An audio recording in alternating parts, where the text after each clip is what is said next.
The enemy commander raised his hand and 12 men died on his signal alone. He had studied the valley for 3 weeks, mapped every escape route, jammed every frequency. This wasn't ambush. This was execution.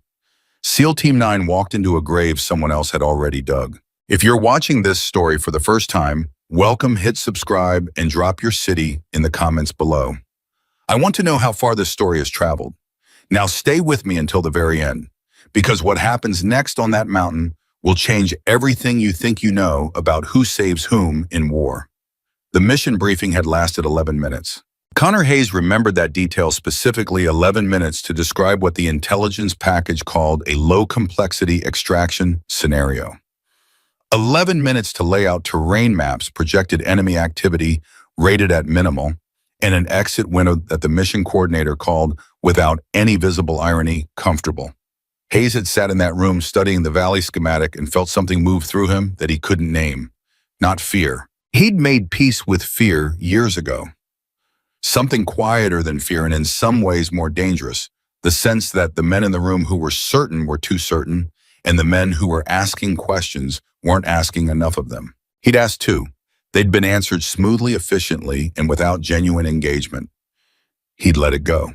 He was thinking about that now, crouched behind a boulder that had already stopped 3 rounds meant for his face, with the sound of automatic weapons fire stitching across every ridge above him, and the radio producing nothing but static, and the compressed, deliberate voice of Staff Sergeant Doyle Merston in his ears saying, "Hayes, we've got movement on the North Ridge. They're not stopping." "How many?" "Too many. I stopped counting at 20. Hayes pressed his back against the rock and looked left. He could see Santos, Marcus Santos, youngest operator on the team, 24 years old, and already 3 deployments and sprinting between 2 boulders, was with his head down, rounds cutting the dirt beside his boots. Santos made it. He pressed flat against the rock face, looked back at Hayes with wide eyes, and held up 7 fingers. 7 men on his side of the valley floor still moving. Hayes looked right. He could see Weston crouched behind a dead tree that wasn't offering nearly enough cover, already working to reload, his hands completely steady, in the way that only meant either he was the calmest man alive or he had decided dying was acceptable. With Weston, it was impossible to tell the difference. "Mercer," Hayes said into the radio, "South Ridge, talk to me. They've got the high ground completely. I've got eyes on a technical mounted gun positioned to cover the entire valley floor. The moment we move toward the tree line, they'll cut us apart. Can you take the technical..." A pause. "Am I on?" "Not from where I am. I'd need to get 200 meters to my left, and I'd be in the open the whole way." Hayes did the math. The math was bad. The math was, in fact, the worst math he had ever done in his professional life, which was itself a life defined by bad mathematics in dangerous places. They had come in with 12 men. He could currently account for 10. Decker hadn't responded to his name in 4 minutes, and Reyes Hayes had watched Reyes go down on the initial contact, had seen him clutch his leg and drop behind a rock outcropping, and hadn't been able to reach him since. 12 men into a valley they'd been told would be lightly defended. He was looking at coordinated fire from 3 ridgelines.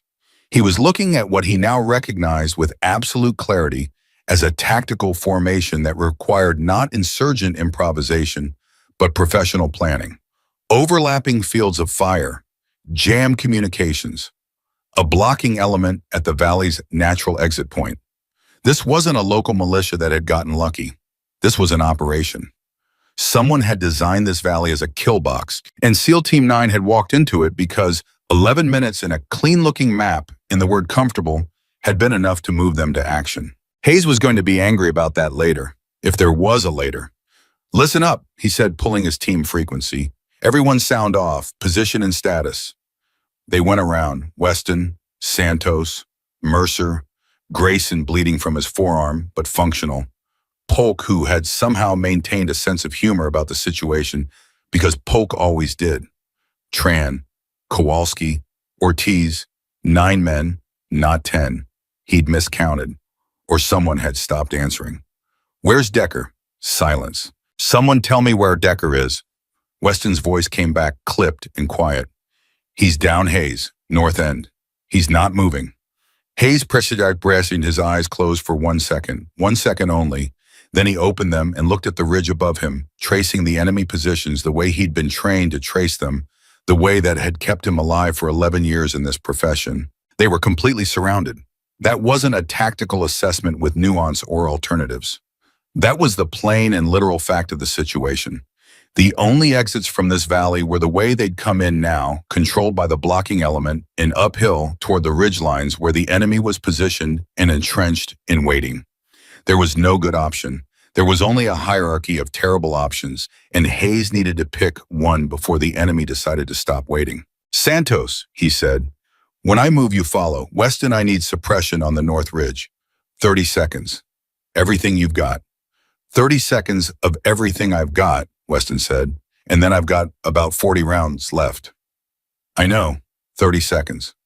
"Where are we going?" Santos asked. "Uphill." A pause. "Uphill, toward the people shooting at us. The blocking element is downhill.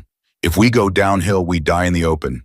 If we stay here, we die behind these rocks when they push the final assault. Uphill gives us terrain. Uphill gives us a chance to break the encirclement on one side." "There is no uphill," Mercer said. "I'm looking at the north face. That's 40 degrees of exposed slope before you hit the first tree line. Then we move fast." "Hayes, we don't have time for alternatives, Mercer. You give me an alternative that isn't those three options, I will take it right now. Otherwise, I need you to hold your position and keep that technical from getting an angle on us." Silence on the line. Then Mercer said, "Copy." Hayes shifted his weight. He was calculating distances, timing the rhythm of the fire coming from above. The way it paused, the pattern of the pauses, what it suggested about reload cycles and the number of weapons involved. This was what 11 years of training had given him. Not courage, not strength, the ability to think clearly while everything around him was designed to prevent clear thinking. He had his finger on the transmit button. He was about to give Weston the order. Then the gunfire changed, not stopped, changed. A different quality, a different direction, a sound coming from somewhere new from above. Yes, but from above and beyond the ridge, from a position that was not any position the enemy had occupied, from a place that was by every assessment Hayes had made of this terrain inaccessible. One shot, a single clean crack that didn't sound like the weapons they'd been hearing. It was flatter, longer, the sound of something traveling a very serious distance. And then the enemy commander dropped. Hayes had been watching him without knowing. That was what he was watching, a figure on the north ridge who had been directing the assault with hand signals, whose position suggested authority over the entire engagement. The figure dropped straight down. No drama, no theatrics. The way bodies drop when something shuts them off entirely. The effect on the engagement was immediate and visible. The coordinated fire became discoordinated. Voices called out on frequencies Hayes couldn't access. Two fighters on the north ridge broke from their position, moving laterally, searching for the direction of a threat that had materialized from nowhere. "What was that?" Santos said. Hayes didn't answer. He was watching the ridge. He was thinking. One shot from a position that shouldn't have a shooter. One shot that had targeted the command element with the precision of someone who understood exactly what they were looking at. This wasn't a stray round. This wasn't a lucky hit. Someone else was in this valley, someone who had been watching long enough to identify the command structure of an enemy unit Hayes himself had taken 4 minutes of active engagement to categorize correctly. "Weston," he said, "suppression. Now, but give me 35 seconds. I changed my mind." 35 it is. The guns opened up Weston and then Tran, picking up the rhythm, and then Polk from the south side laying fire across the ridge face. Hayes moved. He went low and fast, using the smoke of the firefight and the enemy's momentary disorientation as cover, pushing toward a new position behind a shallow granite shelf that gave him a slightly elevated angle on the valley. Santos was behind him 3 steps back, never more than that. Hayes got to the shelf, pressed flat, looked up.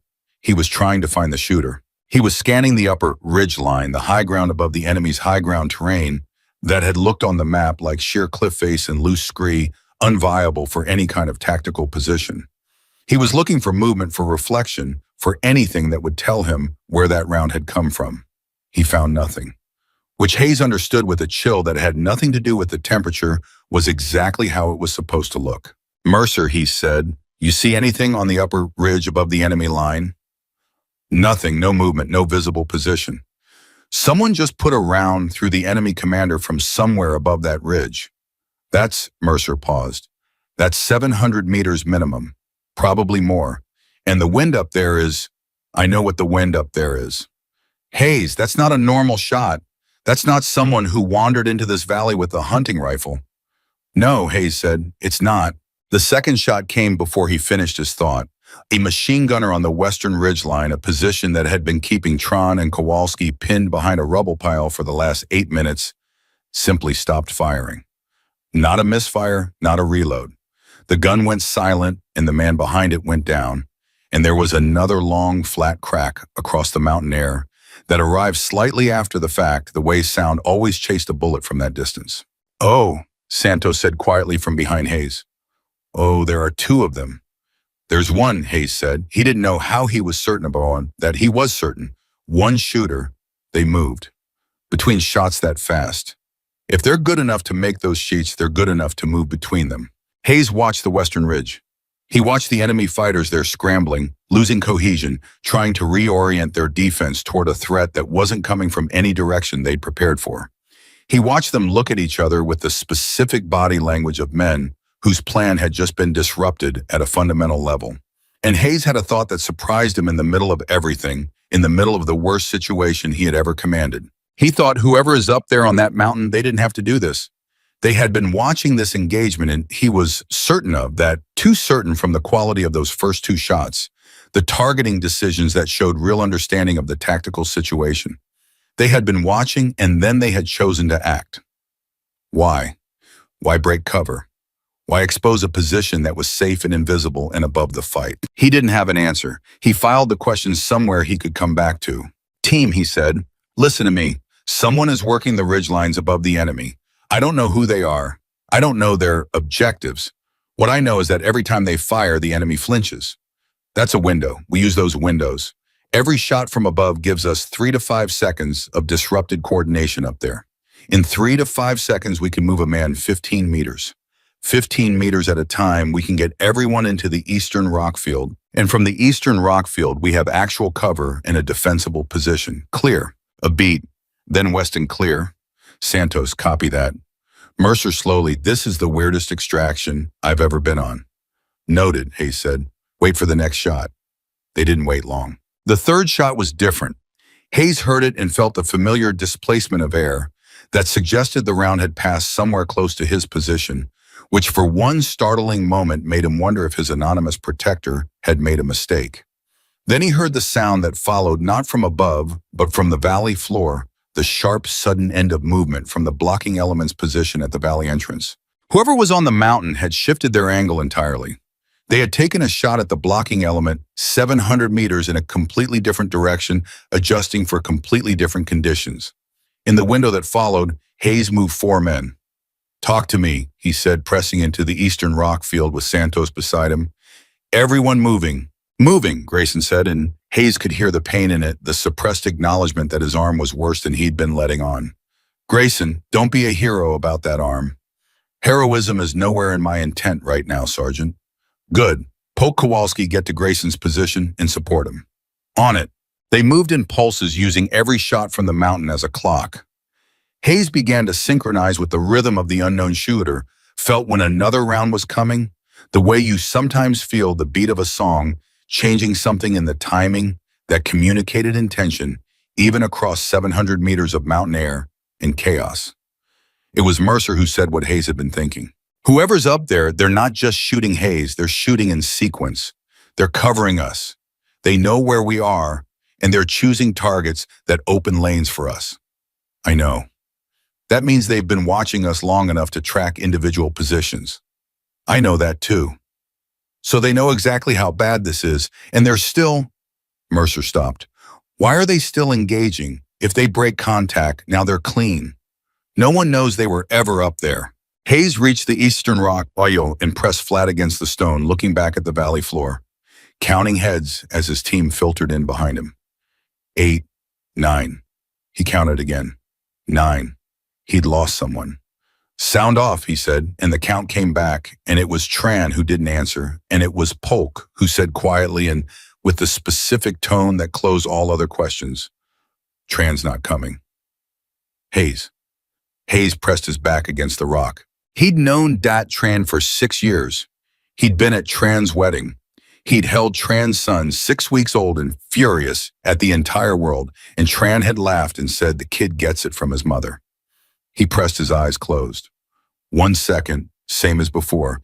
Then he opened them and he did his job because that was the only way any of them got out of this valley. We hold this position, he said. The rock field gives us 360 degrees of coverage. We hold, we conserve ammunition, and we wait to see what our support on the mountain does next. You're trusting a shooter we've never seen from a program we don't know about to dictate our tactical posture, Mercer asked. I'm trusting the results, Hayes said. 3 shots, 3 critical positions down. The enemy's assault has stalled. Whatever their timeline was for this operation, we've disrupted it. And that shooter has more situational awareness of this valley right now than we do. So yes, we hold and we see what happens next. Weston's voice dry as always. And if what happens next is that the shooter decides this isn't worth it and disappears, then we die in the rock field instead of on the valley floor. And we die with more ammunition than we would have otherwise, and we make them pay for every inch of it. Hayes paused. But that's not what's going to happen. How do you know? Hayes looked up at the ridgeline. He looked at the impossible position, the invisible shooter, the ghost on the mountain, who had passed up a clean exit 3 separate times now and chosen instead to keep working. Because they haven't stopped, he said. And I've been doing this long enough to know what it means when someone doesn't stop. Weston considered this. What does it mean? It means they decided, Hayes said. Whoever's up there made a decision that they're not leaving until we're out. And that kind of decision doesn't get unmade in the middle of a firefight.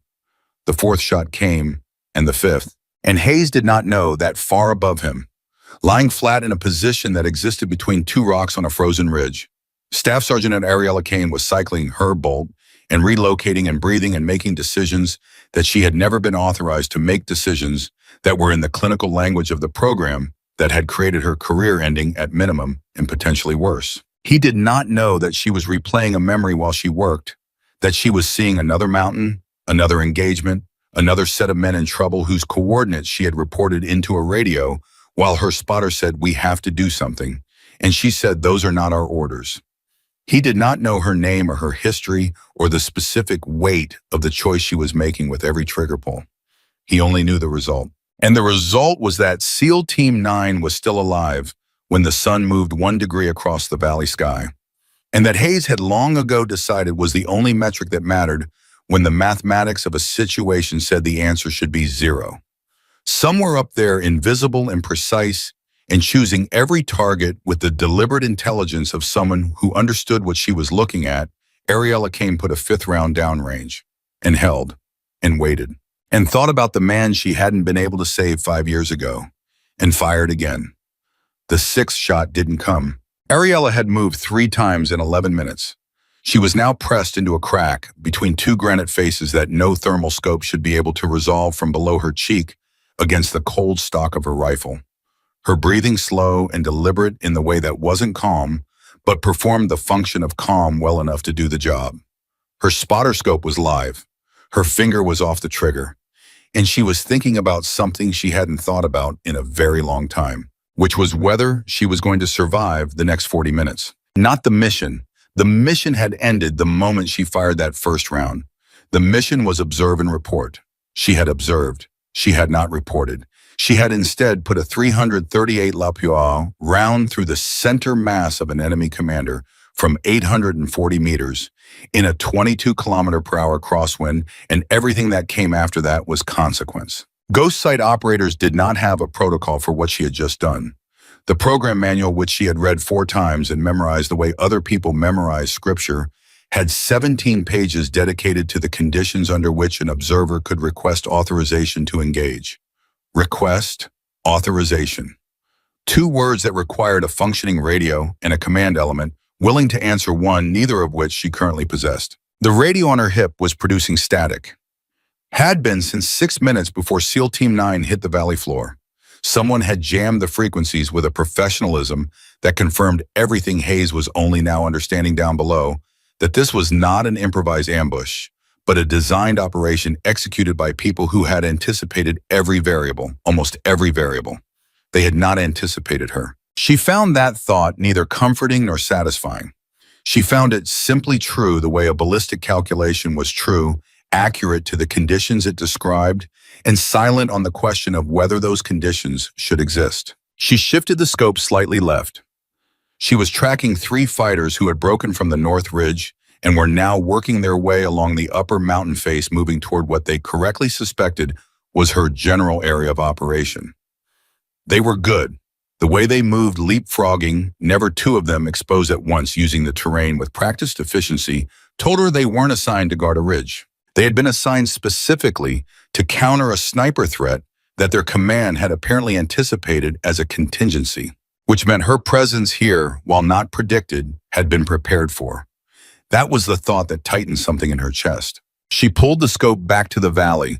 The SEAL team had made the eastern rock field. She could see them consolidating, saw the one they called Hayes moving between positions, talking to each man individually, doing the exact thing a competent leader did when his team was at the edge.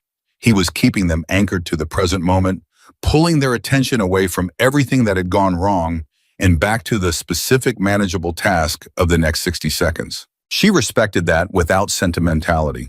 It was a functional assessment. What was not a functional assessment was what happened next inside her memory, because memory had a way of choosing its own moments to arrive. His name had been Daniel Cho, her spotter.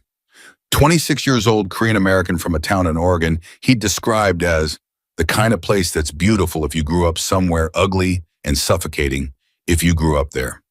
He had a habit of quoting baseball statistics at inappropriate moments and an uncanny ability to estimate wind speed within 2 kilometers per hour without instrumentation.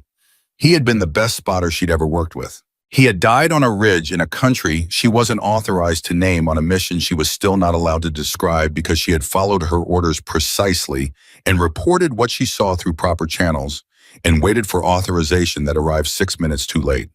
6 minutes. She had done everything right. That was the part that had stayed with her, the part that had settled into her bones and lived there. She had been a perfect operator. She had followed every protocol. She had trusted the system. And Daniel Cho had died in the time it took the system to decide what to do about him. Ariella, his voice in the scope that last transmission. I'm calling it. We need to engage. We don't have authorization. We don't have time for authorization.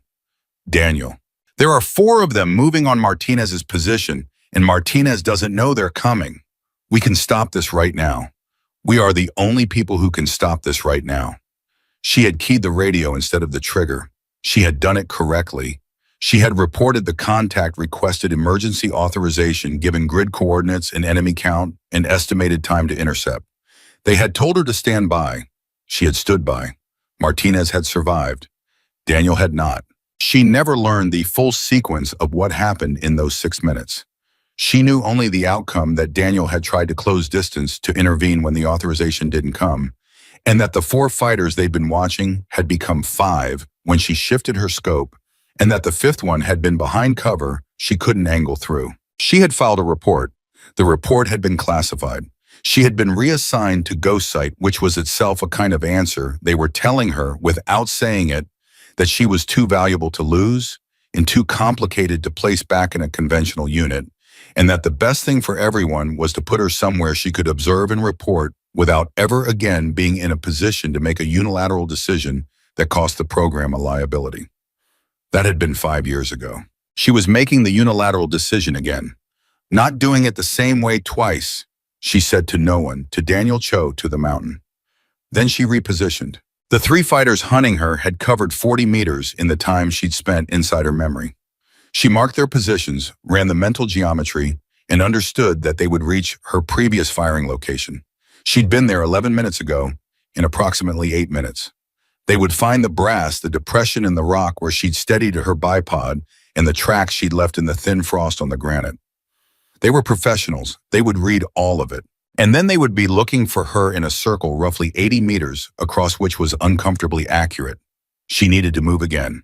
But moving now meant crossing 20 meters of open ground that the South Ridge element could potentially angle, on which meant she needed the SEAL team to give her a window the same way she'd been giving them windows. She almost smiled at that. She'd spent 40 minutes making decisions for strangers she'd never met. Now she needed one of them to make a decision for her without knowing she existed. She keyed her radio, static. She tried the emergency frequency, more static. The jamming was comprehensive and she was not going to reach anyone through it. She looked back at the valley. Hayes had moved 2 men to the northern edge of the rock field, which was exactly the right tactical decision because it gave him observation angles on the enemy positions that were being abandoned as fighters redirected toward the mountain threat. He was reading the battlefield in real time and adjusting, which meant he was good, which meant his team was still alive, partly because of her and partly because of him. She thought about what she needed and what he might do if he understood the situation, and then she thought about the fact that he had no way of understanding the situation because she was invisible, and he was a stranger. Then she thought he doesn't need to understand it. He just needs to see an opportunity and take it. She picked her next target deliberately, not the most dangerous fighter, not the highest value position. She picked the machine gun emplacement on the south ridge, the one that covered the open ground she needed to cross. She put her scope on the gunner, ran the calculation, found the hold. 890 meters. Wind shifting. She gave it a half beat longer than she normally would, reading the way the gusts were moving across the ridge face above her. Fired. The south ridge gun went silent, and in the window that followed, she moved. 20 meters across the open ground, low and fast, the rifle slung across her back, and her body doing the thing that years of physical conditioning had made possible, moving with a speed that her size suggested was impossible, and that the mountain air, thin and cold, had never once successfully prevented. She reached the new position, pressed flat, got her rifle back up. 19 seconds. That was how long she'd been fully exposed. It was 17 seconds longer than she would have liked. Down in the valley, she could see Hayes at the northern edge of the rock field. He was looking up at the south ridge at the gun that had just gone silent. She could see the way his head moved, the specific quality of attention that was not just tactical, but investigative. He was not just noting that a threat had been eliminated, he was trying to understand the pattern. He was asking the same question she would have asked. Why that target? Why now? Figure it out, she said quietly. Come on. She watched him. She watched him look at the south ridge, then at the terrain above it, then back at his team, and she could see the moment when the tactical picture reorganized itself in his mind, because his body changed, a subtle shift in posture, the way a person shifts when something that was noise becomes signal. He turned to the man closest to him. Santos, she had labeled him by the way he moved and said something. Santos looked at the south ridge, looked back at Hayes, nodded. Hayes keyed his radio. She saw the gesture. She was watching his hands now, which was not a normal thing to watch in a firefight, but she wasn't in a normal situation. He tried multiple frequencies. She could see the frustration in the motion. Short controlled the frustration of a professional who knows losing composure is unaffordable, but feels it pressing at the edges anyway. He couldn't reach anyone outside the valley. The jam was total, but he was still transmitting on team frequency, and she pulled her own radio up and swept through the band, manually, frequency by frequency, looking for anything that wasn't static. She found it on a frequency that was 3 points off the standard tactical band. Hayes' team had shifted the way smart operators shifted under jamming conditions, cycling through alternates until they found something that worked. Say again, I cannot confirm the source of the support fire, but it's consistent and it's intelligent. Whoever's up there knows what they're looking at. Mercer's voice answering command structure. They took the command structure first, then the support weapons, then the blocking element. That's not random. No, Hayes said, it's not random. So what do we do with that? A pause. She was listening to him think, which was a strange and intimate thing to be doing from 800 meters away. We acknowledge it, Hayes said. We've been treating this as external support that we can't count on. I'm reclassifying it. Whoever's on that mountain, they're working with us. They've been working with us since the first shot. That changes our options. It changes our options if they keep working, Mercer said. If they break off, they won't. You don't know that. You don't know. Mercer, Hayes' voice dropped, went quieter the way voices drop when someone is saying the thing they actually believe rather than the thing they've calculated. They fired the first round when they didn't have to. They've relocated 4 times. They took out the South Ridge gun 30 seconds ago, and the South Ridge gun was covering terrain that had no value to us unless someone needed to cross it. They didn't take that shot for us. They took it for themselves, which means they're moving, which means they're still in this. Silence on the frequency. Then Mercer said slowly, they needed a window. They needed a window, Hayes confirmed, and they made one. Another silence. She could hear him processing the full implication of what that meant, that the shooter on the mountain was not simply providing support, but was themselves in a situation under pressure making decisions inside a narrowing set of options. They're in trouble, Santos said. She hadn't heard him on the frequency before. His voice was younger than Hayes's, not in age, but in something beneath age, a quality of not yet certainty that Hayes had long since resolved in himself. Maybe, Hayes said, we should. Santos stopped. Started again. We should do something. We are doing something. We're staying alive, and we're making it possible for them to keep working. The best thing we can do for whoever's on that mountain right now is not get killed in this rock field.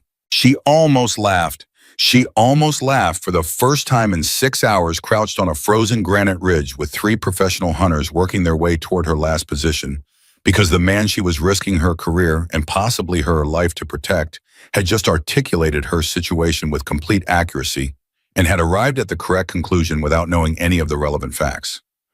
Stay alive, make it possible for her to keep working. She could do this. She cycled her bolt and found the next target. The 3 hunters were now at her previous position. She watched through the scope as they read the ground, saw them go.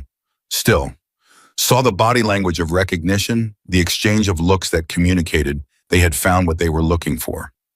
The team leader, a compact figure with efficient movements, knelt and examined the brass she'd left behind. Stood, pointed. He pointed in exactly the correct direction. She dropped her crosshairs onto him, and then she didn't shoot, because shooting the hunters told the enemy command exactly where she was. The hunters were bait. She realized they'd been bait from the beginning. 3 capable fighters deployed not primarily to find her, but to make her react to them, and her reaction would reveal her. She had almost taken it. She pulled the scope off the hunters and swept the ridgeline above her. Found nothing. Swept the approach angles from below. Found what she was looking for 30 meters to her right, a 4th figure not moving with the group positioned in a static observation role, watching the ground the hunters had just pointed toward. They had sent 4, not 3. The 4th was the actual intelligence asset. The other 3 were the triggering mechanism. Smart, she said. She didn't mean it as a compliment. She meant it as information. She had maybe 4 minutes before the static observer finished sweeping the area and narrowed her position to within 20 meters. At 20 meters on this terrain with the equipment they were carrying, she was catchable. She keyed her radio. Hayes's frequency. SEAL element in the valley. This is the shooter on the north ridge. I need you to make some noise on the south face. Right now. Everything you got 45 seconds. Silence. For a moment, she thought he hadn't heard it, the jam clipping the transmission or the frequency shift creating interference she couldn't account for. Then Hayes's voice completely level. Copy that. 45 seconds. South face. No questions. No request for identification. No demand for authorization or explanation. She filed that away somewhere alongside the other things she'd noted about him. Stand by, he said. 5 seconds later, SEAL Team 9 opened up on the south face in a volume of fire that was tactically unnecessary and completely perfect because it pulled every set of eyes in the valley toward the south, including the 4th hunters, including the static observer who turned instinctively toward the sound, even though his discipline pulled him back almost immediately. Almost immediately was enough. She moved. She was already 40 meters relocated when the 45 seconds ended, pressed into a new position with better angles and worse cover, and the specific kind of exposed vulnerability that you accepted when the alternative was being surrounded. Shooter status. Hayes's voice on the radio immediate the moment the firing stopped. She keyed back, mobile, thank you. A pause. She could hear him deciding whether to ask the questions she knew he had. He asked one, just one. Are you alone up there? She considered the answer. She considered what it would mean for his tactical calculus and what it would mean for her own position to have this conversation and what Daniel Cho would have said if he'd been on the scope beside her right now. He would have said, tell him the truth. He needs to know what you're working with. Yes, she said, I'm alone. Another pause, longer this time. How long can you sustain? She checked her ammunition. 17 rounds remaining. She checked her position, her water, the physical status of her body. The cold had been working on her fingers for 3 hours, and the third and fourth finger on her left hand were at the boundary of what she'd call functional. And her last meal had been 12 hours ago, and she had 3 professional hunters 40 meters from her last known position. Long enough, she said. That's not an answer. It's the only answer I have right now. How are your men? 8 effective, 2 casualties. His voice didn't change when he said it. She recognized that specific flatness, the voice that had put everything that couldn't be afforded into a compartment and locked it that would unlock it later if later arrived. I'm sorry, she said. Keep shooting, he said. That's how you're sorry. She pulled the rifle back up. She found the machine gun position that had been suppressing Mercer's element for the last 20 minutes. The one piece of fire that Hayes hadn't been able to neutralize because the angle from the rock field didn't reach it. She ran the geometry. 1,100 meters. Significant elevation differential. Wind across the face at an angle that required a hold she'd made only twice before, and neither time and conditions this cold. She breathed. She settled. She found the place behind her eyes where the math happened without interference from anything that was afraid. Daniel Cho had called it her quiet place. He'd said it like it was something he respected and something he worried about in equal measure. He'd said the thing that makes you the best is the thing that scares me, Ari. One day you're going to disappear inside that quiet and not come back. She hadn't understood what he meant then. She understood it better now. She fired. The machine gun position went silent. And from the valley below, 800 meters and a world away, she heard Hayes's voice on the radio, not directed at her, directed at his team. His voice cracked open just enough to let something through that he probably didn't intend to broadcast. That's 1,100 meters, he said. With that wind, and then quieter. Who are you? She didn't answer that one. But she was already cycling the bolt, already finding the next target, already doing the only thing she knew how to do that was worth doing. Staying in the fight, staying precise, staying alive long enough to matter.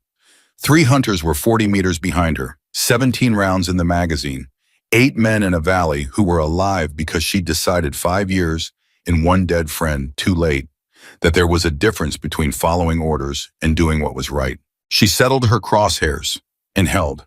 She fired the 12th round at 11 minutes past the hour and knew immediately it was the last clean shot she was going to get from this position. Not because the shot was bad, the shot was perfect.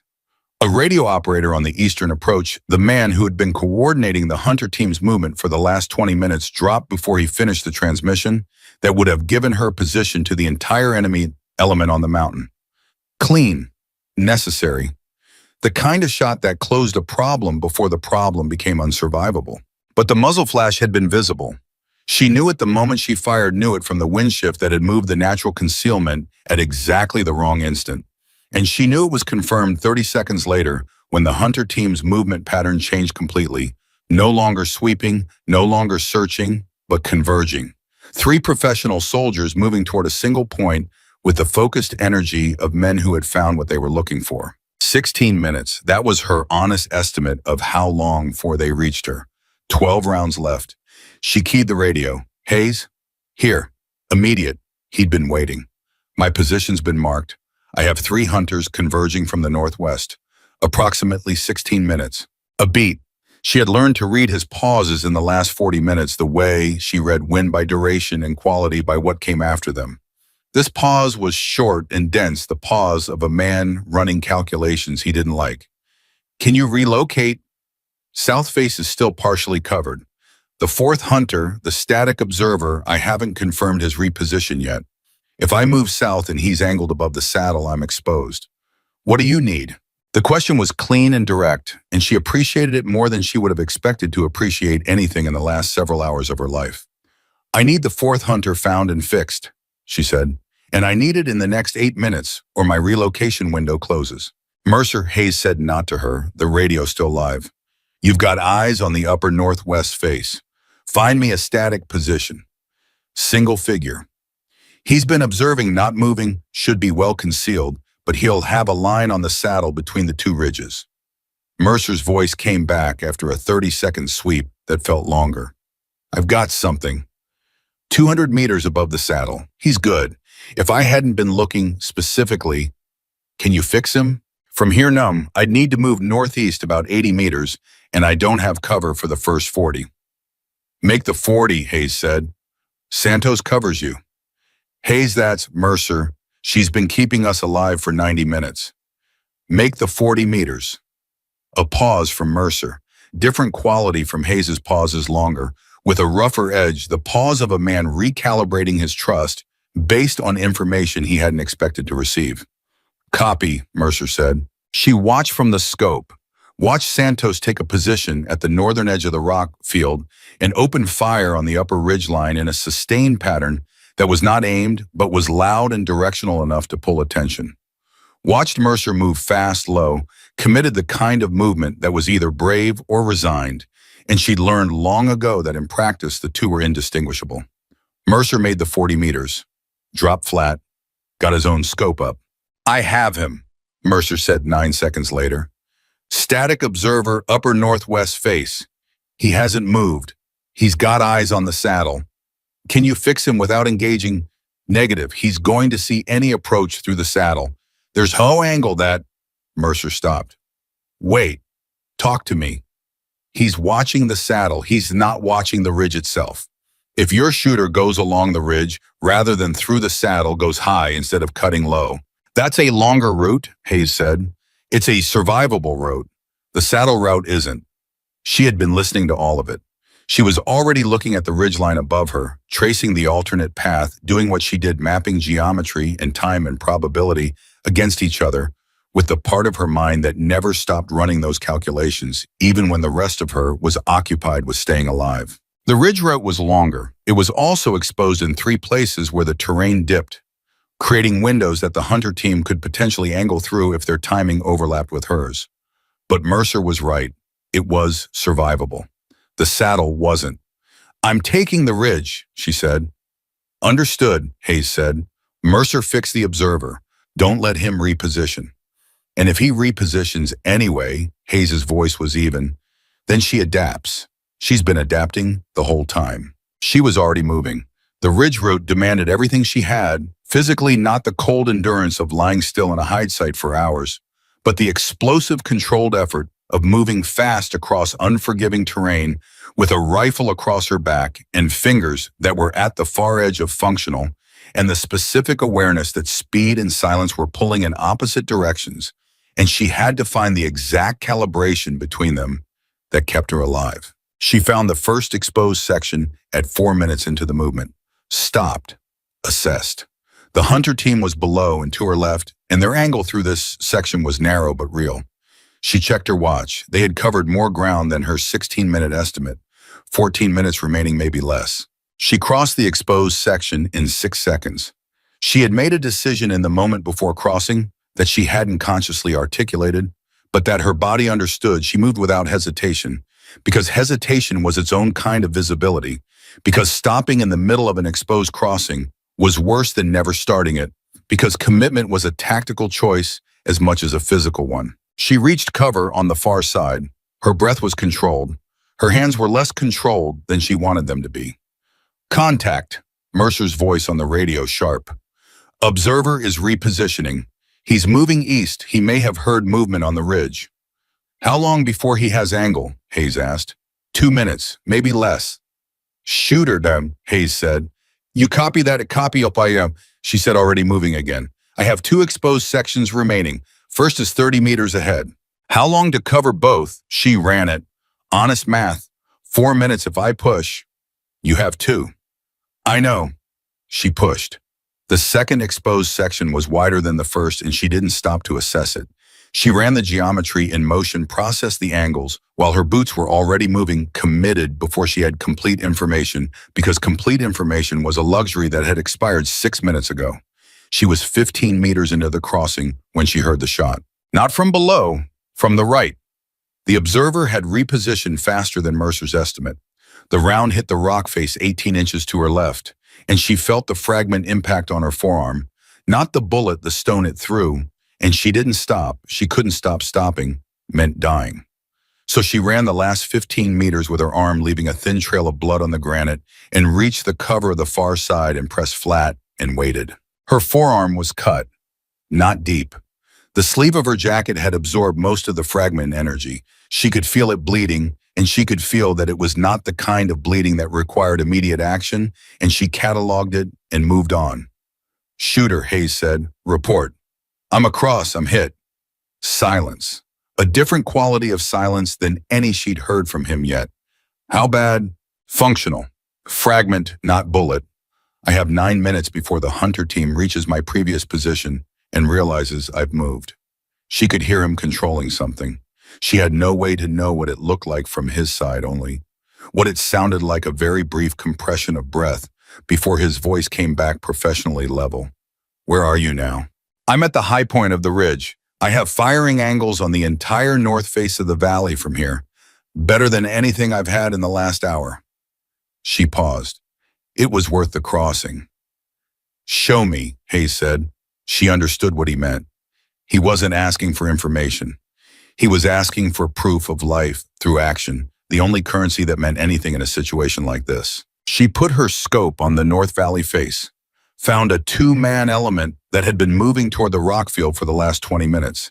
The leading edge of what she assessed as the enemy's secondary assault pushed the effort to consolidate after the command disruption she'd created with her early shots. She took the first one at 930 meters, took the second 4 seconds later at 950, adjusted for the lateral movement and the elevation shift, with the unconscious fluency of someone who had made this exact calculation in training so many times that it had migrated from thought to instinct.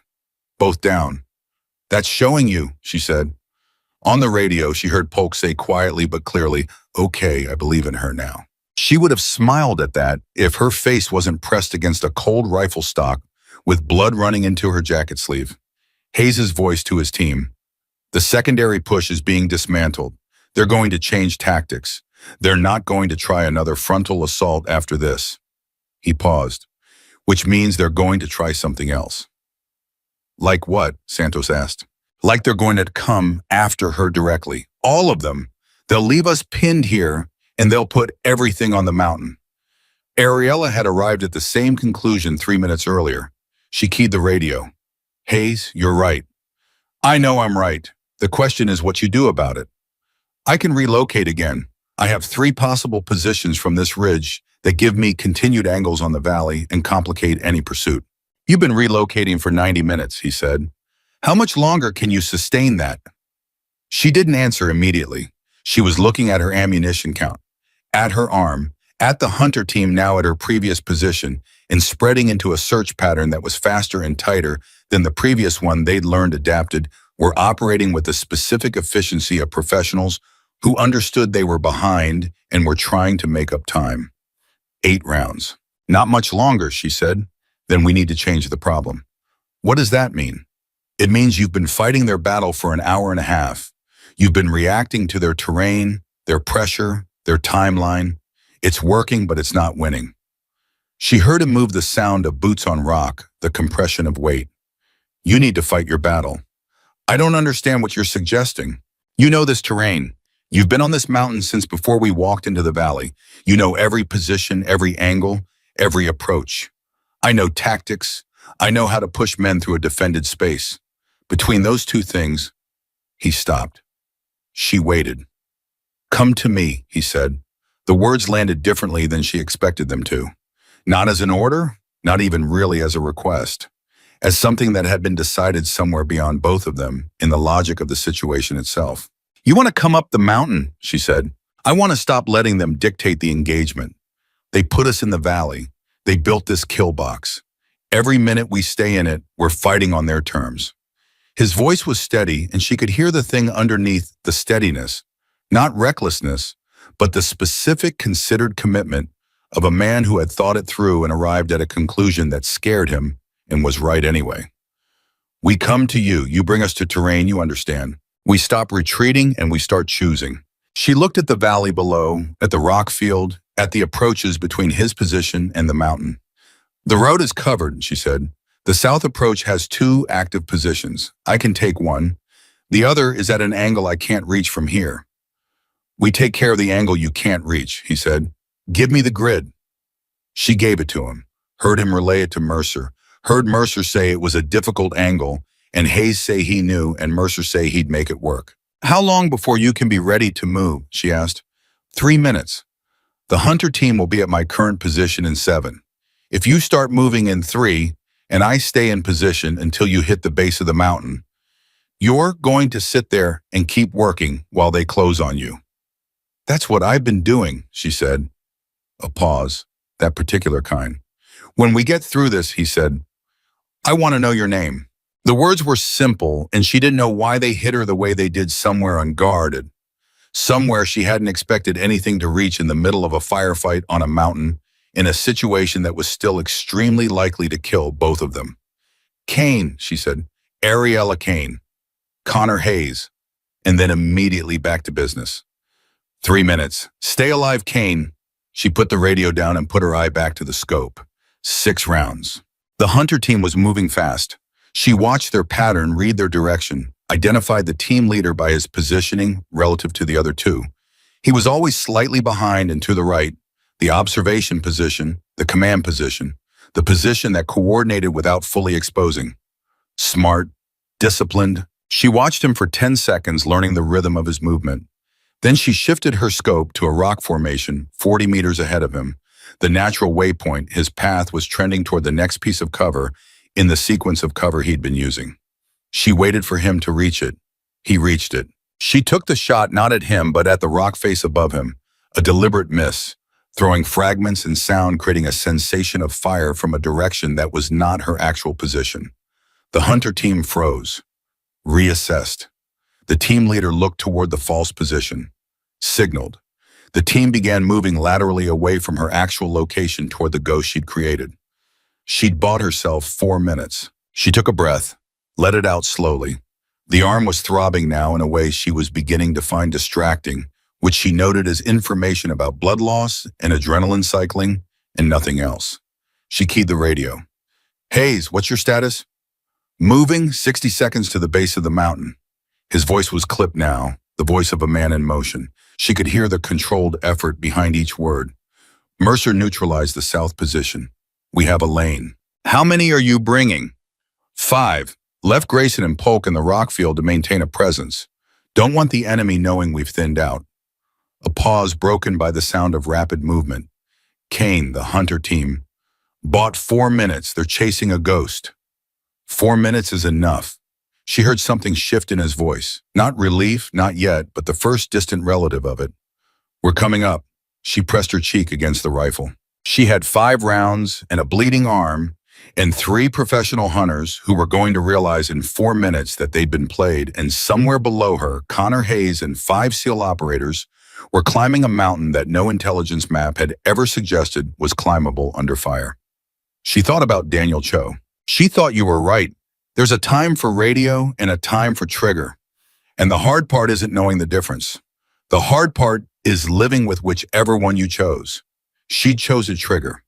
She was living with it in the only way that mattered. She swept the valley one more time with the scope cataloging, prioritizing, deciding which of her remaining 5 rounds would do the most for the 5 men climbing toward her. And then she heard something she had not heard in 93 minutes of continuous engagement. Silence. Not the silence between shots. Not the tactical pause of a unit repositioning. Real silence, the kind that happens when a force stops pressing and starts reconsidering, when command elements reassess and redirect, when something changes at a level above the individual fighters on the ground. She swept the valley again. The frontal pressure on the rock field had stopped. The remaining fighters she could see were not advancing. They were consolidating, pulling back to covered positions, waiting. Something had changed. She pulled the radio. Hayes, the valley pressure has stopped. Enemy is consolidating, not advancing. His voice came back instantly. Say that again. They've stopped pushing the rock field. All remaining fighters are pulling to covered positions. They're not retreating, they're regrouping. A silence. She heard him relay it to someone beside him. Heard a voice she didn't recognize say something in response that she couldn't make out. Kane. Hayes' voice was different now. Slower, more careful. The voice of a man who had just received information that changed the shape of everything and was working out what the new shape meant. If they've stopped pushing us, it's because they've decided we're not the priority anymore. She understood it at the same moment he said it. They weren't coming for Hayes anymore. They were coming for her. All of them. Hayes, she said, move faster. Already running, and he said. She heard the sound of boots on rock growing louder even through the radio, and she put the scope back up and found the ridge line above her and began to look for the leading edge of what she understood was now coming, not 3 hunters and a static observer, not a 4-man counter sniper element, the whole force, redirected, converging on the mountain. She had 5 rounds and a bleeding arm and 4 minutes of borrowed time, and the most important calculation she had ever made in her professional life was happening right now in the narrow space between her eye and the scope. She made it. She found her first target. She fired. Hayes heard the shot and ran harder. He didn't know how far she was above him. He knew the mountain knew it, the way you knew anything you'd been studying under fire for 2 hours from below, through a scope while people tried to kill you. He knew the general shape of the ridgeline, the approximate location of her last confirmed position, and the direction sound was coming from when she fired. He ran toward the sound. Behind him, Santos was keeping pace. Weston was 3 steps back, and Hayes could hear the specific quality of Weston's breathing, controlled, deliberate, the breathing of a man who had made a private agreement with himself about what he was willing to do and had stopped negotiating. Behind Weston came Ortiz and Kowalski, and Hayes didn't check on them because he didn't need to. He'd chosen these 5 because they were the 5 who could make this climb and still be functional at the top. And he trusted that assessment the way he trusted ballistic tables completely, because anything less than complete trust in your own calculations was a kind of paralysis. Mercer, he said into the radio, not breaking stride, give me eyes. Mercer's voice from the rock field below, steady in the way that only came from a man who'd accepted his own situation completely. I count 18 to 20 enemy fighters redirected toward the mountain. Leading element is at the base of the north face. They're moving fast. Faster than us. Different route. They're taking the northeast approach. It's longer but more gradual. You've got maybe 10 minutes before they intersect your line. Kane, Hayes said, you copy that. Her voice came back immediately, and he noticed without meaning to that it was tighter than it had been controlled, still absolutely controlled, but tighter in the way that breathing gets tight when blood loss starts competing with adrenaline for the body's attention. Copy. 10 minutes gives us time. There's a formation, the locals call it the Serpent's Throat. It's a ravine that cuts through the upper ridge, maybe 400 meters above your current position. Single approach. 30 meters wide at the entrance, narrows to 12 at the deepest point. Natural choke point, Hayes said. Natural kill box, she said. Except this one we design. He heard it in her voice, not excitement, not the adrenaline bright edge of someone running on instinct. Something cooler and more deliberate. A plan. She'd been looking at this terrain for hours, and she'd seen something he hadn't, and she was using it now, the way she used everything with complete economy. Nothing wasted. Nothing performed. Tell me what you need, he said. Claymores. Do you have any left? Hayes looked at Weston. Weston, still running, held up 3 fingers. 3, Hayes said. That's enough. And I need your people to hold a position at the ravine entrance before the enemy reaches it. If they get to the throat first and set up inside it, we lose the advantage. How long to the ravine from my current position? 5 minutes if you push. Santos, Hayes said. You heard her. 5 minutes. Santos said nothing. He just ran faster. The climb was brutal in the way that climbs are brutal when you're already 2 hours into a firefight and running on compressed energy, and the knowledge that slowing down is a kind of dying. Hayes felt it in his legs and ignored his legs. He felt it in his lungs and negotiated briefly with his lungs and kept moving. The rifle across his back had gained approximately 40 pounds in the last 100 meters, and he ignored that too. He was thinking about the Serpent's Throat. He was building it in his mind from her description, the shape of it, the approach geometry, the fields of fire that a properly positioned defense could generate from the high points above the narrows. He was thinking about where the claymores went and how you timed the detonation for maximum effect in a confined approach, and where you put your shooters to cover the angles that the mines didn't. He was also thinking about 4 rounds. She'd fired one since telling him she had 5. That meant 4 rounds between now and whatever happened at the ravine. 4 rounds from a woman who had already fired more high-difficulty shots in the last hour and 40 minutes than most snipers fired in a career with a bleeding arm at altitude and cold that was actively working against her. He pushed the thought away. It wasn't useful. The only useful thought was the next 100 meters. Kane, he said, talk to me. What's your position? 40 meters below the ravine entrance. I'm on the east face. I've got an angle on the northeast approach. I can see the leading element, Mercer described. How far? 800 meters. They're moving in a column, which she stopped briefly. He heard the shot, which is corrected. They'll spread now, but it costs them time. 3 rounds. Stop spending ammunition, he said. I just bought you 90 seconds, she said. That's not spending. That's investing. He almost smiled. He was running up a mountain in a firefight with his team pinned in the valley below and an unknown number of enemy fighters converging on his position, and he almost smiled because of a sentence from a woman he'd never met. He filed that away for later, if later existed. 200 meters, Santos said from behind him. I can see the ravine entrance. Hayes looked up. He could see the shape of the terrain pinching inward, the natural compression of the ridge that created the throat she'd described. And he could see 30 meters to the east a figure moving toward the same point along the rock face, low and efficient, carrying a rifle. The first time he saw Ariella Kane was not the dramatic moment the situation seemed to demand. She was moving fast along a granite face, her jacket dark with something. He identified immediately as blood on the left sleeve, her rifle slung, and her hands free for the climb, because at this point, climbing was more urgent than shooting. She moved like someone who had made a private peace with the possibility of falling and had decided falling was less likely than the alternative, which was stopping. She reached the ravine entrance 2 seconds before Hayes did. They looked at each other. There was no time for anything that wasn't immediate and practical, and both of them understood that without discussing it, which was itself a kind of communication. You're bleeding, he said. Fragment. It's manageable. Her voice in person had a quality the radio hadn't conveyed, direct and unhesitating, the voice of someone who had stripped away every word that wasn't necessary and was working with what remained. We have 7 minutes before the leading element reaches the ravine entrance.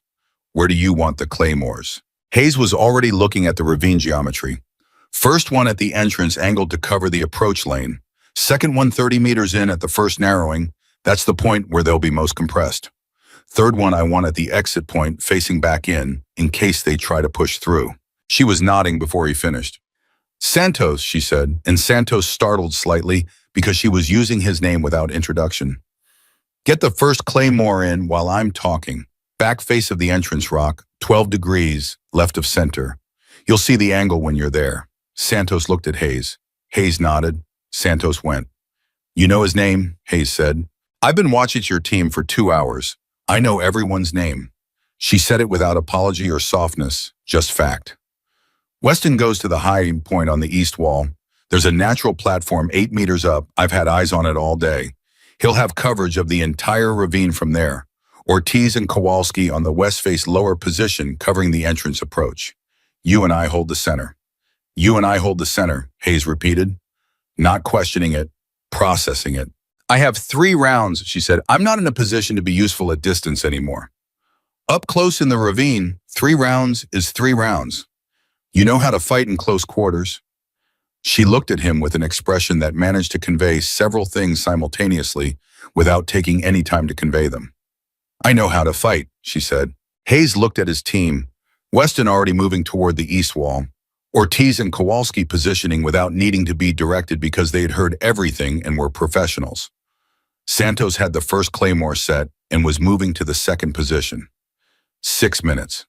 Kane, he turned back to her. When this is over, I need to understand who you are and why you were on this mountain. When this is over, she said, I'll probably be arrested, so the explanation might be involuntary. He studied her for a moment, the blood on her sleeve, the steadiness of her hands, the particular quality of calm in her eyes that he recognized because he'd cultivated the same quality in himself over 11 years and knew what it cost to maintain it. You saved my team, he said. I'm trying to, she said. We're not done yet. She moved to the center position. 5 minutes. Hayes keyed his radio. Mercer, status. Enemy leading element is at the northeast base of the mountain. They're climbing. I count 11 in the lead group, additional elements behind them. They've got your valley position covered. They're not worried about us anymore. Copy, hold the rock field. If you hear the claymores go, that's us. Don't come up the mountain.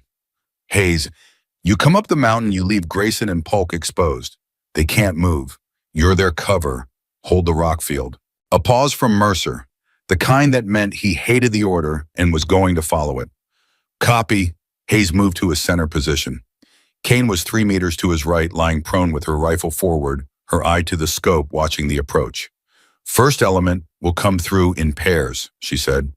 They'll be cautious at the entrance. Once the first pair gets 30 meters in without contact, the ones behind will accelerate. That's when the entrance claymore goes. Who's on the detonator? You are, she said. You can see the approach from your angle. I'm watching the interior. He took the detonator. The weight of it was familiar and not familiar. He'd used claymores in training more than in practice, and the ones in practice had always been part of a larger operation with more preparation time and better intelligence, and no bleeding woman lying beside him who was keeping her arm pressed into the rock to slow the bleeding without saying anything about it. Kane, he said quietly, I'm fine. I know you're fine. I'm asking anyway. A brief pause. The arm is a problem, not a crisis. I'll tell you if it becomes a crisis. Good enough. They waited. 4 minutes became 3. 3 became 2. The sound of the mountains shifted, not a dramatic change, not something you'd notice if you weren't listening for it, but a change in the quality of the silence that came from human movement and at distance. Boots on rock, the compression of weight, the specific acoustic signature of armed men climbing toward you. Weston, Hayes said very quiet, tell me when you have visual. 20 seconds. Then visual, 2 figures at the ravine entrance. They're stopping. Good, they were assessing. That meant competent and cautious, which also meant slower. Santos, Kane said equally quiet. Second claymore, confirm it's angled 30 degrees off the center line. Santos's voice confirmed. Good, don't touch the detonator until Hayes fires the first one. Copy. Hayes watched the entrance through the ravine. He could see the shape of 2 figures backlit by the sky above the ridge, cautious one covering while the other moved forward. The leading man stepped into the ravine, paused, listened. Hayes didn't breathe. The second man entered. They moved forward. 10 meters, 15, 20. Behind them at the entrance, Hayes could see the shapes of additional figures beginning to stack, waiting for the forward pair to signal clear. 25 meters. 30. The lead man raised his hand. All clear signal. The figures at the entrance began to move. Hayes pressed the detonator. The entrance claymore went with the flat concussive sound that compression in a narrow space creates, not the open-air boom of an explosion, but a dense directional wall of force and fragment that swept the entrance approach with surgical comprehensiveness. The stacked figures at the entrance went down. Not all of them. 3 were at angles that the blast geometry didn't fully reach, and Hayes heard them scatter, heard shouting, heard the rapid shift from advance to reaction. Inside the ravine, the leading pair had spun toward the sound of the explosion behind them. They were in the open, 30 meters in, no cover between them and the center position. Kane fired twice. 2 rounds, 2 seconds apart. Both down. 1 round left, she said completely flat. The 3 survivors from the entrance were moving now, not advancing, but not retreating, pushing laterally, trying to find angles. Hayes could hear Ortiz and Kowalski engaging from the west face. He heard one of the lateral movers go down, heard the other 2 pull back further. Second element, Weston said from above. 12 to 15 fighters, 60 meters from the entrance. They heard the claymore and they're not slowing down. They're committed, Kane said. They know if they stop, they're just targets on the slope. Santos, Hayes said, stand by on the second detonator. Standing by. The second element came fast, not reckless, but accelerated the push of a force that had decided momentum was their best defense. Hayes heard them at the entrance, heard them step over the casualties from the first claymore, heard them begin to move into the ravine. He waited. He was counting by the sound of boots, counting until the compression inside the ravine was at its maximum, until the bulk of them were past the entrance and inside the narrowing where the geometry had no forgiveness. Now, Kane said. She hadn't said it as an order. She'd said it the way you said anything true, simply because it was accurate. Santos, Hayes said. Fire. The second claymore went at the first narrowing. In a space 12 meters wide, the effect was total. Hayes heard it and felt it, the physical wave of overpressure that reached his position even at this distance, followed by a silence that was so complete it felt structural, like the mountain itself had paused. Then the sounds came back. The sounds were not combat sounds. They were the sounds of a force that no longer existed as a force. Weston, Hayes said, "Report." A pause. He heard Weston shifting position on the east wall. "Leading element is down," Weston said. "Second element is down. I count 3, maybe 4 survivors at the ravine entrance. They're pulling back down the slope." "Are they organized?" "No," Weston said. "They're running." Hayes pressed his back against the rock and let out a long breath that had been waiting for approximately 2 hours to happen. His hands were steady. They were always steady during. It was after that they shook, and he had learned to complete every necessary action in the period between the during and the after. "Mercer," he said, "status on the valley." Mercer's voice came back with something different in it, relief genuine and undisguised. The relief of a man who had been holding a position alone and had just heard the thing he was waiting to hear. "Remaining valley element is breaking contact. They're moving east. I don't think they're regrouping. I think they're leaving." "Grayson and Polk." "Functional. Grayson's arm is worse, but he's mobile. Tell them to hold position. We'll come down the mountain." Hayes lowered the radio and turned to Kane. She was sitting against the rock face with her rifle across her knees and her left arm pressed to her side and her eyes open and completely present, watching him with the look of someone who was in pain and had decided the pain was information rather than emergency and was processing it accordingly. "You're white," he said. "I'm aware. The arm needs attention." She said it with the specific precision of someone who had been fighting the word for 20 minutes. "It needs attention soon." He moved to her. She didn't protest when he pulled back her sleeve, which told him more about how she was actually feeling than anything she'd said. The fragment wound was clean-edged but deep, and the bleeding had the quality that required pressure and elevation and not another 40-minute firefight. He pulled the medical kit from his vest and got to work, and she sat still and let him, which was itself a statement. "That was your design," he said, working. "The ravine. You had that plan before I got here." "I had it as a contingency," she said. "I wasn't planning on having claymores." Or company, she agreed. He looked at her. She was looking at the ravine entrance, still watching, still processing, still doing the job, even while he wrapped her arm. Because for someone like her, the job apparently didn't have an off switch, which was something he understood better than he could explain to most people. "Ghost site," he said. She looked at him then, a direct assessing look. "You know the program. I know the name. I know it's classified at a level I don't have clearance for, and I know that whatever your assignment was on this mountain, it wasn't what you did." "No," she said, "it wasn't." "You broke protocol." "Yes." "Knowing what it would cost you." She was quiet for a moment, the kind of quiet that wasn't evasion, but thought, actual honest thought, about how to answer a question that deserved a real answer. "I knew what it would cost," she said. "I broke protocol once before, in the other direction. I followed my orders exactly, and someone I cared about died in the time it took authorization to arrive." She paused. "I decided I wasn't going to do that again, whatever the cost." Hayes finished tying off the bandage. He sat back on his heels and looked at her for a moment. This woman he'd met 12 minutes ago, who had spent 2 hours keeping his team alive from a position that didn't exist, who had given up everything the program she worked for had built around her, and done it deliberately and without drama, and with the specific kind of courage that didn't announce itself. "What happens to you now?" he asked. "That depends on who writes the report," she said. "I'm writing a report," he said. She looked at him. Something shifted in her expression. Not relief, not yet, not something that clean. But the first movement toward the possibility of relief, the first crack in the wall of absolute self-containment she'd been operating behind for 2 hours. "Weston," Hayes called out, "get down from the wall. We're moving." "Copy." He stood, offered her a hand up. She took it briefly, using it for the leverage the arm made difficult, and releasing it the moment she was standing. They stood side by side at the mouth of the serpent's throat. Below them, the valley was going quiet for the first time in 2 hours. The remaining enemy fighters were gone. The rock field held. Mercer's voice on the radio was reporting clear approaches in every direction. "My team is alive," Hayes said. Because of you. Kane looked at the valley.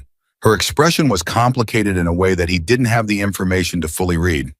There was something in it that wasn't satisfaction and wasn't relief. Something older and more specific. Something that belonged to a story he only had the last chapter of. One of them died, she said. Before I engaged, I watched it happen, and I hadn't fired yet. He understood then what she was carrying. It wasn't guilt exactly. It was something more precise than guilt. The weight of the specific moment where the decision got made, and the knowledge that every decision point that came before it had been pointing toward it, and the question of whether she had arrived at it in time or 30 seconds too late. Tran, he said. I didn't know his name then. Dat Tran, 31 years old from Houston. He paused. He knew the risk. He'd accepted the risk. That's what we do. That doesn't make it. No, he said. It doesn't make it easier. It just makes it bearable. She was quiet. Below them, he could hear his team beginning to move, beginning to reorganize around the new reality of a cleared valley and a survivable exit. He heard Santos's voice, young and relieved, and doing the things soldiers did after combat, talking faster than normal, processing through speech what couldn't be processed any other way. We need to get you to a medic, Hayes said. I know. And then he said, we're going to talk. You, me, and whoever your program sends to collect you. And if they decide the conversation ends with my career. He picked up his rifle, checked it, looked at her with the specific directness of someone who had made a decision and was done deliberating. Then the conversation continues without your career, he said.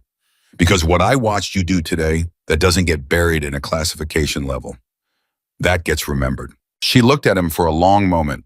Then Ariella Kane picked up her rifle and favored her left arm carefully and walked beside him toward the mountain's edge where the valley opened below them and the first gray light of what might become dawn was beginning to suggest itself on the eastern horizon. And somewhere in the ravine behind them, the serpent's throat held its silence. The way places hold silence after something decisive has happened in them. The way mountains remember. The descent took 40 minutes. It should have taken 20, but Ariella's arm had moved from manageable to urgent, somewhere between the ravine and the lower ridge, and Hayes had made the call to slow the pace without asking her permission, which she noted and did not argue with, because arguing would have required energy she was directing elsewhere. Santos stayed on her left side the entire way down, close enough to catch her if the arm made the footing unreliable, far enough to not make it obvious that was what he was doing. She noticed that too.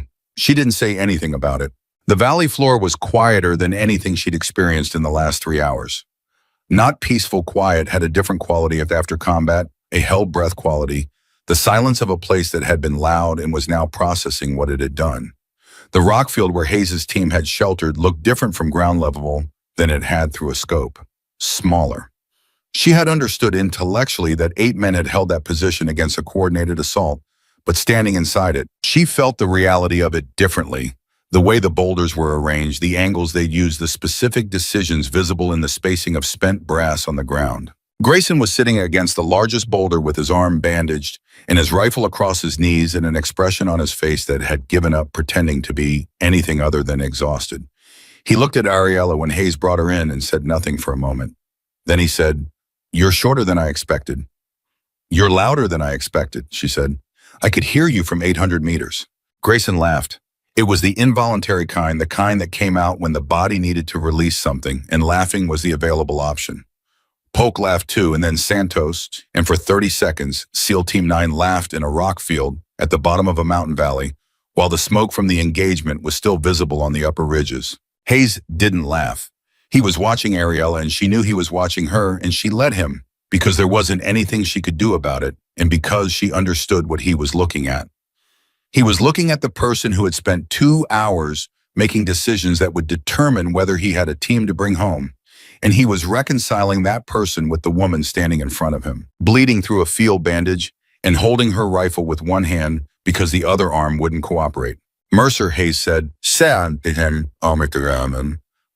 on extraction," Mercer's voice from the eastern edge of the rock field, where he'd maintained his observation position through the entire engagement. "I've been trying the emergency frequency since the jamming dropped. I got through about 6 minutes ago. Extraction package is inbound." 40 minutes. "The jamming dropped?" Kane asked. About 12 minutes ago, right around the time the ravine went quiet. Mercer paused. Whoever was running the operation when the force collapsed, the support elements pulled out too, took the jamming equipment with them. Ariella processed that 12 minutes ago, which meant that for the last 22 minutes of the engagement, she could have reached Ghost Site Command. She could have reported. She could have requested authorization for everything she'd already done. The authorization would have arrived too late. The math was straightforward. Kane, Hayes said, when extraction arrives, you're on it. That's not your decision, she said. Ghost Site will send their own. Ghost Site, he said, is going to have to get in line. You're bleeding. You've been on this mountain for, he checked his watch, 19 hours by my estimate, and you need a medical facility. Whatever conversation your program wants to have with you, it can happen when you're not actively losing blood. She looked at him. She had been in this profession long enough to know the difference between someone exercising authority and someone making a decision from genuine concern, and she knew which one this was, and that knowledge did something to her chest that she didn't have a comfortable way to categorize. I'll be fine, she said. You keep saying that. It keeps being true. Kane. He said her name with a specific quality, not commanding, not gentle, exactly something in between that was particular to him. Get on the helicopter. She got on the helicopter. The 40 minutes before extraction arrived were the longest 40 minutes of the engagement in a way she hadn't anticipated. The fighting had been long, but fighting had its own clock, the compressed, elastic time of high-stakes action, where minutes stretched and contracted based on what was happening on the inside them. This was different. This was the time after, and the time after was when everything that had been held at arm's length began to arrive. She sat against the boulder and kept her arm elevated the way Hayes had told her to, and watched the team move through their post-engagement procedures, accounting for equipment, checking ammunition, the quiet, systematic work of professionals resetting after an event. She watched how they moved around each other, the wordless coordination of people who had trained together long enough that they'd stop needing to negotiate the small things. She thought about Daniel Cho. She thought about him the way she usually thought about him, not with grief exactly, or not only with grief, but with the specific quality of attention you gave to someone who had taught you something important by dying. He had shown her what the wrong choice cost. She had spent 5 years in Ghost Site learning with the part of herself that sat very still and watched what the right choice looked like. Today had been the right choice. She knew that. She also knew it was going to cost her. Hey! Santos appeared beside her and sat down without asking. He was young enough that sitting uninvited still felt like a statement rather than a habit, and he delivered it with the slight self-consciousness of someone who wasn't sure he'd earned the right but was doing it anyway. How's the arm? It's an arm, she said. That's not an answer. It's the answer I have. He nodded, looked at the valley for a moment. I counted, he said, the shots before I stopped counting. He paused. Before you linked up with us while you were still on the ridge working alone, I counted 14 distinct engagements. 14 times you fired, and 14 times something changed down here that kept us alive. She didn't say anything. I'm not saying it to... He stopped, started again. I just wanted you to know I was counting. We were counting. We knew what was happening. We knew someone was choosing over and over to stay in it. He looked at her. I wanted you to know we knew. Ariella looked at this 24-year-old boy with 3 deployments and a forthright quality that hadn't yet been fully processed into the controlled reserve that Hayes carried, and she thought about what it took to say a thing like that, simply without drama, just because it was true, and he thought she should hear it. Thank you, Santos, she said. He nodded once satisfied and stood up and went back to his work. She closed her eyes for 60 seconds. She let herself have 60 seconds of not calculating, not assessing, not positioning. She let the mountain air sit on her face and the sounds of the team settle around her, and the pain in her arm deliver its report without fighting it. Then she opened her eyes and picked up her rifle and checked it, because there was no version of herself that didn't check it. Hayes was watching her from across the rock field. When she looked up and met his eyes, he didn't look away. He just nodded. She nodded back. The helicopter arrived at dawn. The sound of it was different from every other sound the valley had produced in the last 3 hours. Not aggressive, not tactical, not the sound of something. Hunting. It was the sound of extraction, of the engagement being over in the official sense, not just the practical one. When it came over the ridge and began its descent, Ariella watched it the way she watched everything, carefully cataloging it, making sure it was what it was supposed to be. It was. Hayes organized the loading. Grayson first, then the others, then Kanan. He stood at the threshold and watched each person board with the specific attention of a man counting, always counting the way any leader counted at the end of the thing that had put his people at risk. She was the second to last on. She stopped at the threshold and turned back to look at the valley one more time. She didn't know why. Some impulse toward witness, toward acknowledging the ground where something significant had happened, toward not leaving without having seen it clearly once. She saw it clearly. Then she got on the helicopter. Hayes got on after her. The helicopter lifted. No one spoke for the first 5 minutes. The team sat in the cargo space with the particular posture of men who had been burning at maximum capacity and were now permitted to begin the long process of standing down. And the silence was the necessary silence of that process, and Ariella sat inside it and let it be what it was. Then the radio on the helicopter crackled, and a voice she recognized came through her handler at Ghost Site, a man named Aldrich, who she had spoken with for 5 years through classified channels and never met in person, whose voice always had the quality of someone reading from a prepared position. Kane, report. She looked at the radio, looked at Hayes. He was watching her with an expression that it was neutral in the front and not neutral underneath. She keyed the radio. Kane reporting. Engagement is concluded. Valley is clear. I am en route to medical facility with the extraction package.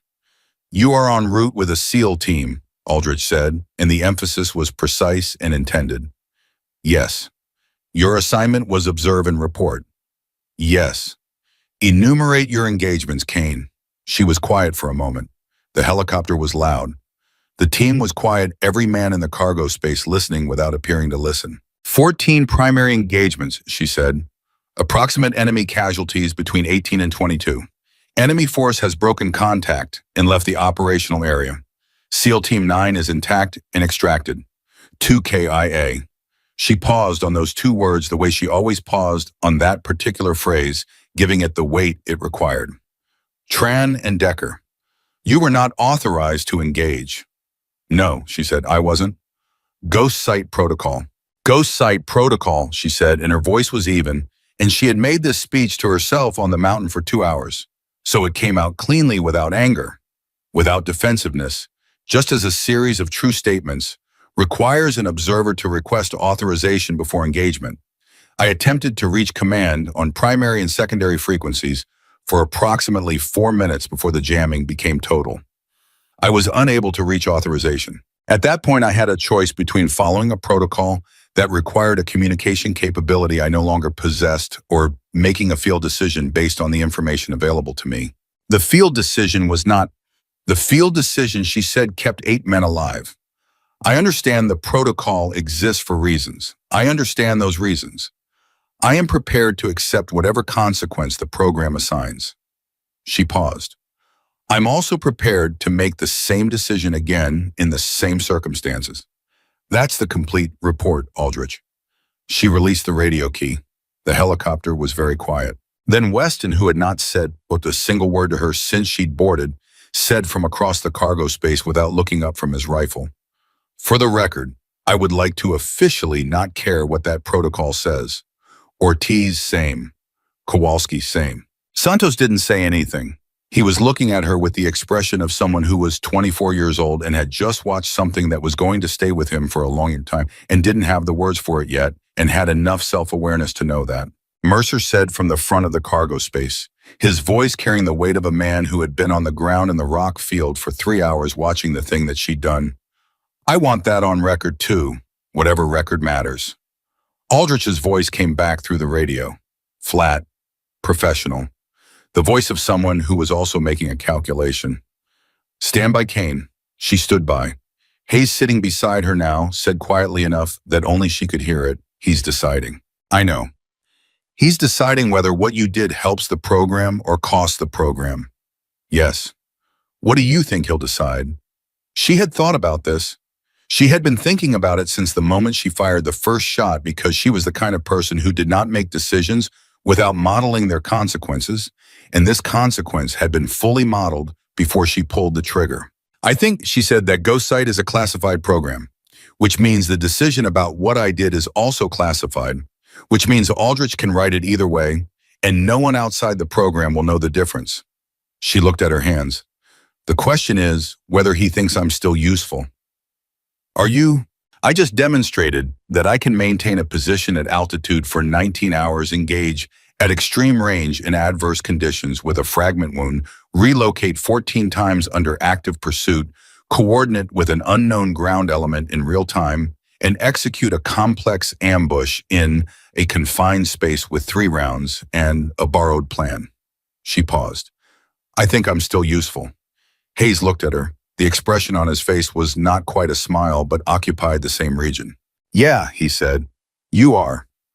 The radio crackled. Aldrich's voice came back, and something in the preparation of it had changed. It was still flat, still professional, but underneath the flatness, there was a decision, and she could hear the decision before he spoke it.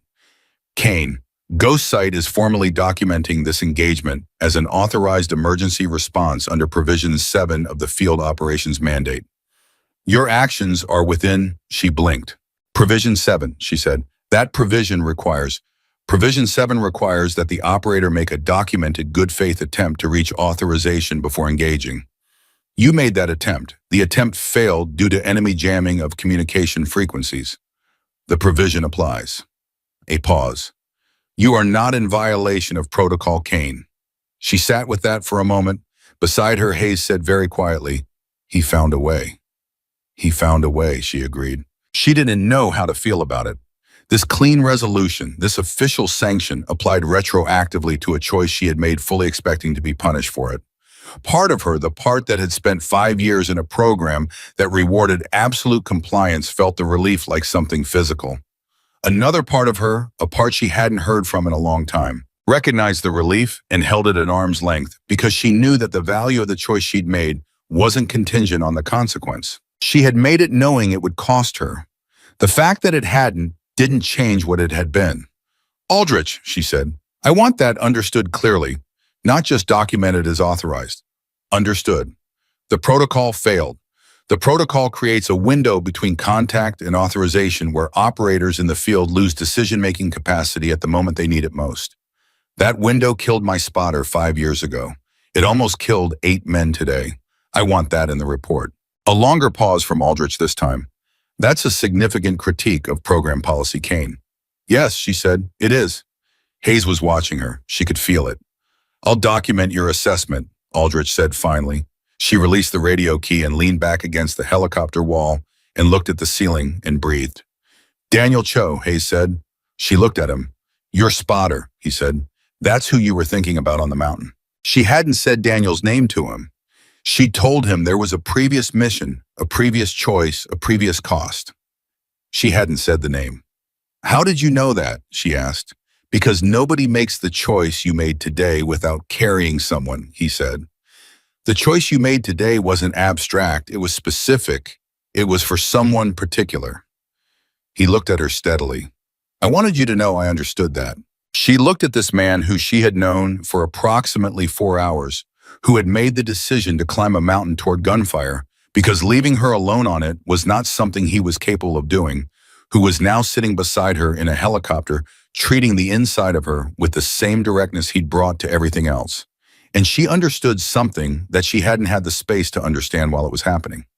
She had not been alone on that mountain. She had been alone in the physical sense, one rifle, one position, one person making decisions. But Hayes had been on the radio. Santos had been counting. The team in the rockfield had made windows for her when she needed them, had trusted her targeting, had followed her instructions without ever seeing her face or knowing her name. She had been a ghost for 5 years, unseen, unconnected, present only as an observer. Today she had been seen. Yes, she said, it was for Daniel. Hayes nodded. He didn't say anything else about it. He didn't need to. The helicopter crossed the ridgeline and the valley disappeared behind them. And Ariella Kane sat in the cargo space of an extraction helicopter with 8 men she hadn't known at sunrise and felt something shift inside her that she recognized distantly as the beginning of something she hadn't expected to feel again. She just didn't have a name for it yet. 3 weeks later, a letter arrived at the address that Ghost Site used for classified personnel communications. It was not an official document. It was not on government letterhead. It was handwritten on the kind of plain paper you bought at a drugstore, and it was brief, and it said, "We're doing a qualification exercise on the beach at Virginia Beach on the 14th. If you want to watch 8 men humiliate themselves in cold water, you are welcome to observe. Observe only if that's all you're comfortable with." Hayes, there was a PS. The PS said Santos has been asking about you every day. He won't admit it, but he has. Thought you should know. She read the letter twice, folded it, put it in the inside pocket of her jacket.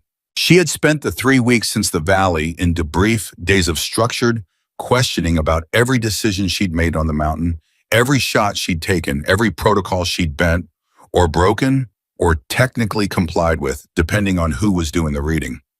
Aldrich had kept Provision 7 in place, and she had kept her career, and Ghost Sight had redesigned the authorization protocol with a new emergency field provision that her mission report had directly informed. She knew that because Aldrich had told her in the closest thing to gratitude she had ever heard from him, which was a sentence that said, "Your documentation was useful, Kane." She also knew that Ghost Sight was deciding what to do with her. Operators who drew the kind of attention she had drawn, whose names appeared in SEAL Team After Action reports, who had blown their cover profile by engaging at range in a valley where 8 men had watched every shot. Those operators were problems. Not bad problems, but problems nonetheless. She had been offered 2 options. The first was reassignment to a desk role analysis intelligence synthesis, the work of someone who was too exposed to return to field operations and too skilled to discard. The second option was one she hadn't expected and had been turning over in her mind every day since it arrived on her desk. A transfer. Not within Ghost Sight, out of Ghost Sight entirely, into a joint special operations unit that was in the process of being restructured around a new operational model, one that incorporated precision and long-range capability into direct action teams rather than maintaining it as a separate observation function. The unit was SEAL Team 9. Hayes had requested her by name. She had read the transfer request 3 times the way she read everything important, once for content, once for implication, once for what it cost her to feel the things she felt when she read it. What she felt was not gratitude. Not exactly. It was something that had gratitude in it, the way a river had rain in it present, but transformed into something larger and more complex by everything it had moved through to get there. She felt for the first time in 5 years like someone was asking her to come in from the cold. Not because she had become easier to manage, not because her profile had been cleaned up and her exposure neutralized, but because someone had watched what she did and decided they wanted it beside them. On the 14th, she drove to Virginia Beach. She sat on the sand and watched SEAL Team 9 run their qualification exercise in the cold water.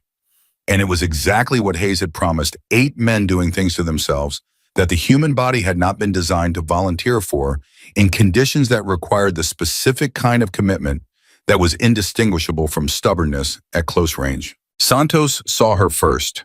He came out of the water with his face doing the involuntary thing that young faces did when they saw something unexpected, that they were genuinely glad to see the expression that older faces learned to contain and younger ones hadn't yet.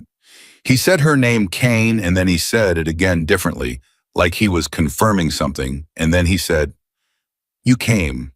"I came," she said. Hayes came out of this water 8 minutes later. He was not surprised to see her, or if he was, he'd made his peace with surprise in the time between registering her presence and crossing the distance to where she was sitting. He sat down beside her on the sand without asking, and they sat side by side and watched the rest of the team work through the exercise, and the silence between them had the comfortable quality of silence between people who had already said the hardest things. "The transfer paperwork," she said. "Yes. You requested me specifically." Yes. "After 4 hours," she said. "You knew me for 4 hours." He looked at the water. "I knew you for 2 hours before we met," he said. "I spent 2 hours watching your work, listening to your decisions, learning what you did under pressure and why you did it and what you were willing to cost yourself to do it right." He paused. 4 hours was more than enough. She looked at the water too. The team was in it again, doing the next iteration of the exercise, and the sound of it was exactly what it was. Men working, men who were good at what they did, Men who had chosen a life that required everything and gave back something that couldn't be explained to anyone who hadn't made the same choice. She had been a ghost for 5 years, unseen, unconnected, watching from ridges and reporting through encrypted channels to people who acknowledged her transmissions and filed her observations and moved on. She had told herself it was enough. She had built an architecture of enough around the empty space where belonging used to be, and she had lived inside that architecture with the competence and professionalism that the program required of her. She thought about Daniel Cho saying one day you're going to disappear inside that quiet and not come back. She thought about the moment on the mountain when she fired the first shot. Not the calculation that preceded it. The calculation was automatic, that was training. She was thinking about the moment before the calculation. The moment when she looked through the scope at 8 men who were going to die and felt something that was not protocol and not training and not mission directive. Something that was simply human and simply urgent and simply, this cannot be the thing that happens here. She had come back from the quiet. The transfer papers were in her bag. They had been in her bag for 11 days. She had carried them with her the way you carried a decision that was already made but hadn't yet been spoken aloud, because speaking it aloud made it real in a different way than knowing it privately. She reached into the bag, pulled out the papers, found the signature line she'd been avoiding.